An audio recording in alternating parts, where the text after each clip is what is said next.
Суретті мұқият қара.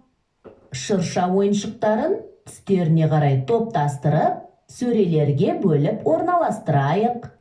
Қызыл түсті ойыншықтарды алып, сөрелерге орналастырам. Қызыл түсті ойыншық қанша?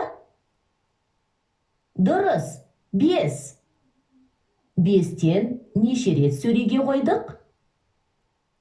Дұрыс, 1 рет. Ендеше 5-ті 1-ге көбейтсе, 5 шығады. Енді жасыл ойыншықтарды алайық. Жасыл түсті ойыншықтардың саны қанша? Дұрыс, 5. 5-тен неше рет сөреге салдық? Дұрыс, 2 рет. 5-ті 2-ге көбейту керек. Сөреде неше ойыншық болды? Дұрыс, 10. Көк ойыншықтарды алайық. Көк түсті ойыншықтардан неше? Дұрыс, 5. 5 ойыншықтан неше рет сөреге қойдық? Дұрыс, 3 рет. 5-ті 3-ге көбейтсек, 15. 5 сары түсті ойыншықтарды алайық. Ондай ойыншықтардан неше? 5. 4-тен 5 рет алсақ, 20 болады. Қызғыл түсті ойыншықтарды алайық. Қызғыл түстіден неше ойыншық? Дұрыс, 5. 5-ті 5-ге көбейтсе, тең 25. Қызғылт сары ойыншықты алайық. Қызғылт сары ойыншықтан неше? Дұрыс, 5. 5-ті 6-ға көбейтсе, 30 болады. Көгілдір түсті ойыншықты алайық. Көгілдір түсті ойыншықтан неше екен? 5.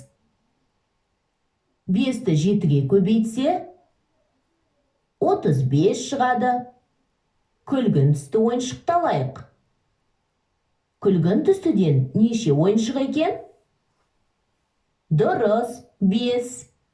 5-ті 8-ге көбейтсе, 40 шығады. Енді қоңыр ойыншықтарды алайық. Қоңыр түсті ойыншықтар нешеу? Дұрыс, 5. 5-ті 9-ға көбейтсе, 45 шығады. Ақ ойыншықтарды алайық. Қанша ақ ойыншық?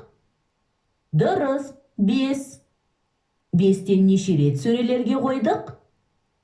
Дұрыс, 10 рет. 5-ті 10-ға көбейтсе, 50. Сонымен барлығы неше ойыншық болды? Дұрыс, 50. Қарашы, біз көбейту кестесін құрап шықтық. Біз көбейту амалының бөлу амалына кері амал екенін білеміз. Олай болса, санды 5-ке бөлудің кестесін құрайық. 5-ті 1-ге көбейтсе, 5. Ендеше 5-ті 5-ке бөлсе, неше болады? Қалай ойлайсың? Дұрыс, 1.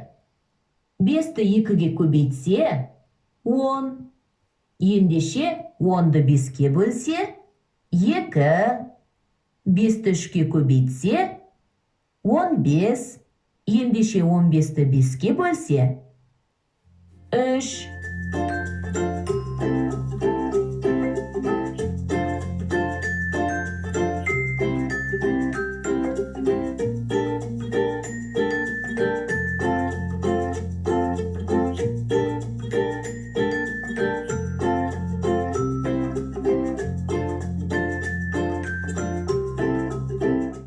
Бұл санды 5-ке бөлудің кестесі, есіңде сақта.